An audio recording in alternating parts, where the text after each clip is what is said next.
Doctor Ambedkar भारतीय राजनीति में पैशन है, जरूरी है या मजबूरी है?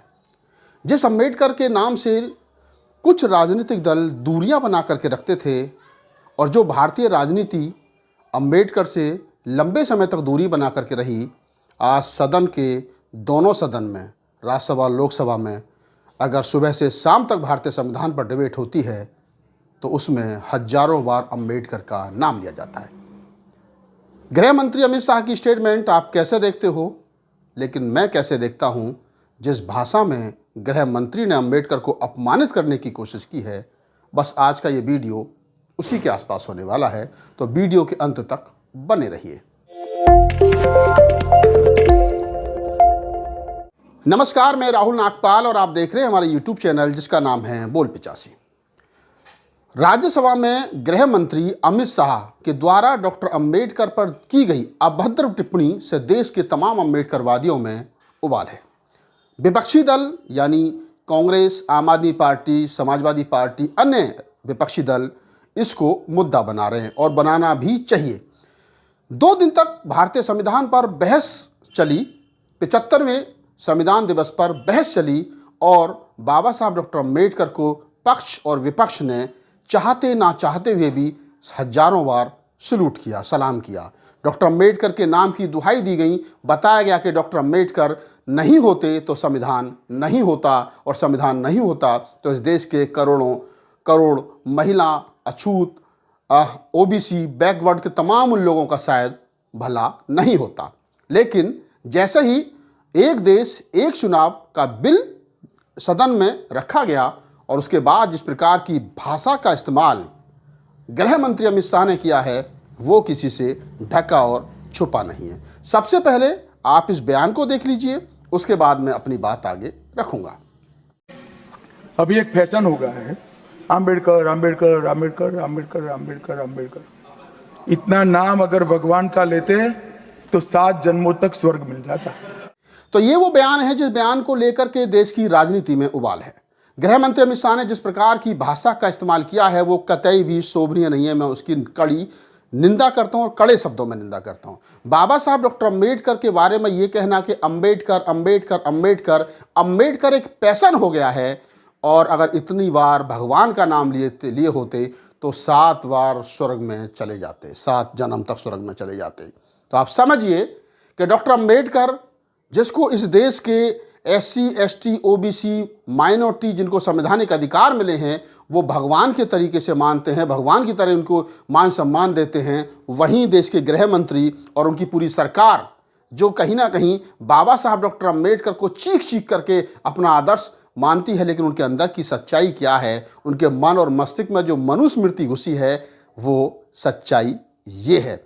एक तरफ देश के प्रधानमंत्री ये कहते हैं कि बाबा साहब डॉक्टर अंबेडकर नहीं होते तो मैं पिछड़े समाज का चाय बेचने वाला व्यक्ति इस देश का प्रधानमंत्री नहीं बनता। वहीं उन्हीं के छोटे भाई, उन्हीं के सहपाठी, राजनीतिक साथी और देश के गृह मंत्री इस प्रकार की भाषा का इस्तेमाल करते हैं, तो इससे पता चलता है कि भारतीय जनता पार्टी के मन में, संघ के मन में, मस्तिष्क में जो मनुस्मृति है उसमें डॉक्टर अंबेडकर रोड़ा है। यहाँ पर मैं एक बात और तमाम लोगों को बताता चलूँ, तमाम प्रबुद्ध लोग इस बात को कहते हैं, खास तौर से प्रोफेसर रतनलाल के बयानों में आपने अक्सर ये बात सुनी होगी। एजेंडा आज तक भी उन्होंने ये बात कही थी, साहित्य आज तक पर भी ये बात कही थी, और कई वीडियो में और तमाम कई प्रबुद्ध लोग इस बात को कहते हैं कि इस देश के अंदर लड़ाई हिंदू और मुसलमान की कभी थी ही नहीं, या जिन्ना और उस समय के नेताओं के बीच में, RSS के बीच में कोई मनमुटाव था ही नहीं। जिन्ना को पाकिस्तान मिल गया और हिंदुस्तान चाहने वालों को हिंदुस्तान मिल गया। झगड़ा दरअसल इस देश में अंबेडकर से है, क्योंकि अंबेडकर समता की, बंधुता की, न्याय की बात करते हैं, वो बराबरी की बात करते हैं। और वहीं हिंदू धर्म और सनातनी, जिसको ये परंपरा आजकल बता रहे हैं, वो हिंदू धर्म जो है वो कहीं ना कहीं असमानता, छोट बड़े की बात करते हैं। बाबा साहब डॉक्टर अंबेडकर, मैंने जैसा कहा कि मजबूरी है नाम लेना उनका, या पैसा है जैसा अमित शाह जी ने कहा, या जरूरी है।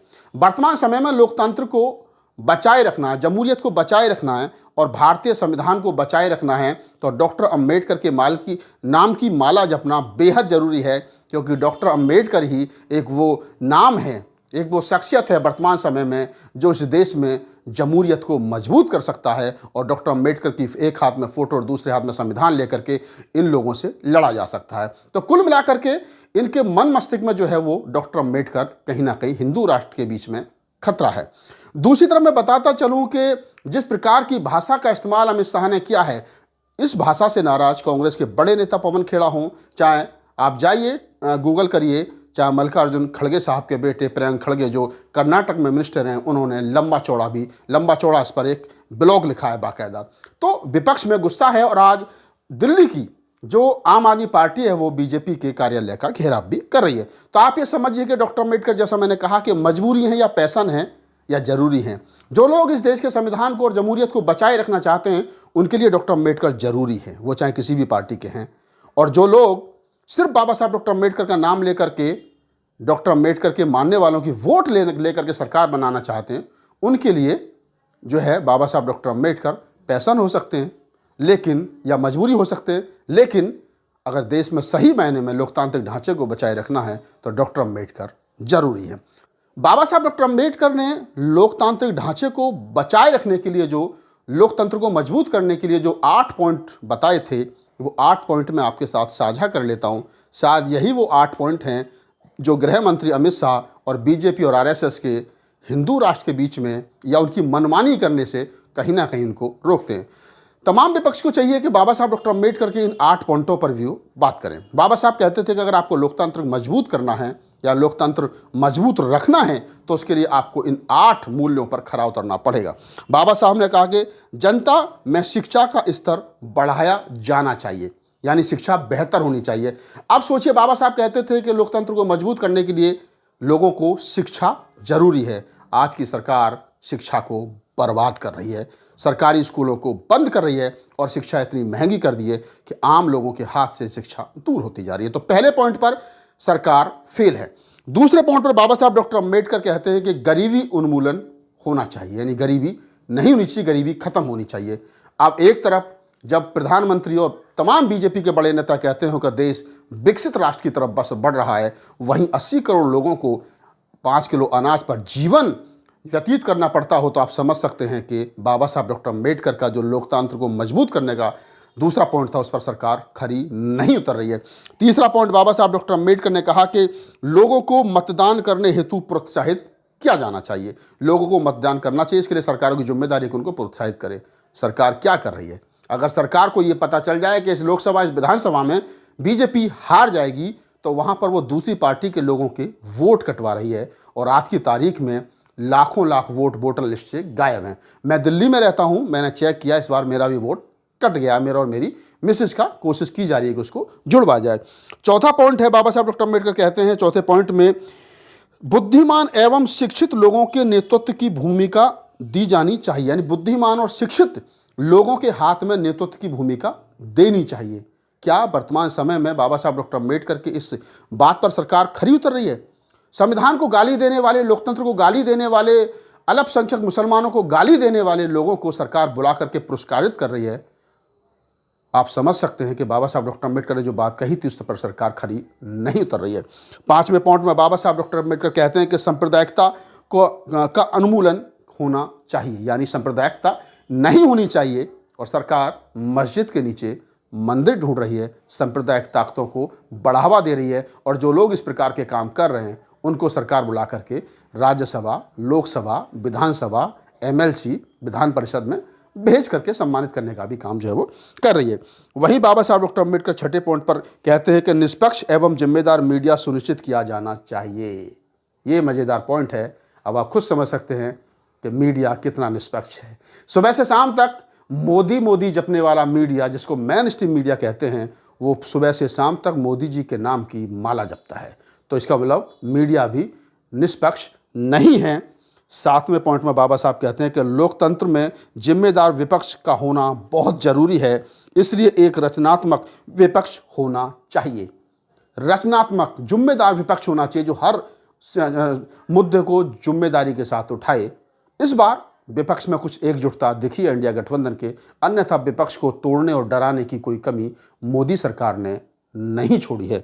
8वां पॉइंट है, बाबा साहब कहते हैं कि लोकतंत्र में निर्वाचित सदस्यों अर्थात जनप्रतिनिधियों के कार्यों की निगरानी की व्यवस्था होनी चाहिए। ये 8वां पॉइंट है, यानी जो सांसद, एमएलए, एमपी चुन करके आते हैं उनकी निगरानी होनी चाहिए कि ये लोग ठीक काम कर रहे हैं या नहीं कर रहे हैं, तब जाकर के आपका लोकतंत्र मजबूत होगा। बाबा साहब ने ऐसे लोकतंत्र की कल्पना की थी और ये बाबा साहब के वो 8 पॉइंट मैंने आपको बताए जिस पर बीजेपी सरकार खरी नहीं उतर रही है।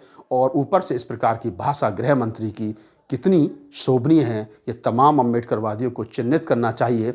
उन लोगों को भी जो वन नेशन और वन इलेक्शन का समर्थन कर रहे हैं राजनीतिक दल, और उन लोगों को भी जो बीजेपी के सारे पर अपनी संपत्ति बचा रहे हैं, उनको भी मालूम होना चाहिए कि वर्तमान सरकार किस प्रकार से डॉक्टर अम्बेडकर बाबा साहब का अपमान कर रही है और आप लोग बैठ करके ट्यूटर खेलें। इस पूरी बातचीत के बारे में आपकी क्या प्रतिक्रिया, मुझे कमेंट सेक्शन में बताइए और मुझे दीजिए इजाज़त। जय भीम।